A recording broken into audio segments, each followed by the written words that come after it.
অভ্যুত্থানের সরকার থেকে এমন আচরণ কেউই প্রত্যাশা করে না। অতএব চলতি জুলাই মাসের মধ্যেই রাষ্ট্রের তরফে জুলাই সনদ ঘোষণা না হলে আগামী ৩রা আগস্ট চূড়ান্ত মুক্তির ডাক হিসেবে সচিবালয় অভিমুখে কফিন মার্চ ঘোষণা করছি।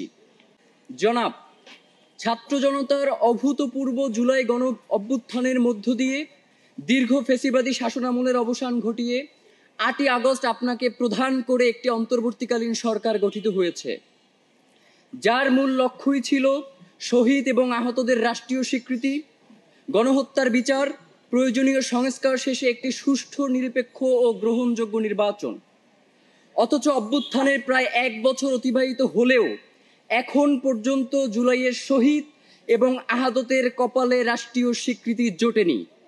জুলাই গণ অভ্যুত্থানের পর ১ বছর সময় অতিবাহিত হওয়ার পরেও জুলাইয়ের সনদ ঘোষণা করতে পারেননি। রাষ্ট্রের নিষ্ক্রিয়তার প্রায় ১৫০০ শহীদের আত্মত্যাগকে এই সরকার ম্লান করে দিয়েছে। ইতিপূর্বে জুলাই সনদ ঘোষণার লক্ষ্যে একাধিকবার সময় নিয়েও সনদ ঘোষণা না করা মূলত জুলাই জনতার সাথে প্রতারণার শামিল।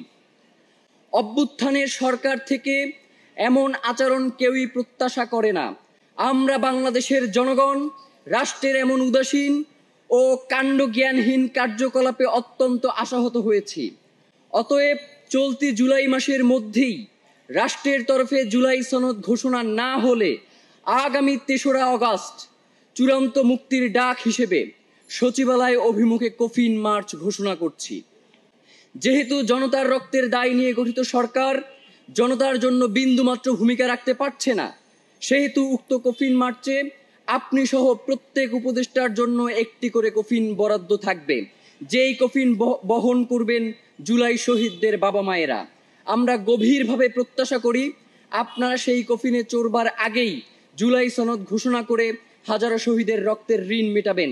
ছাত্র জনতা ও জুলাই যোদ্ধাদের পক্ষে ইনকিলাব মঞ্চ।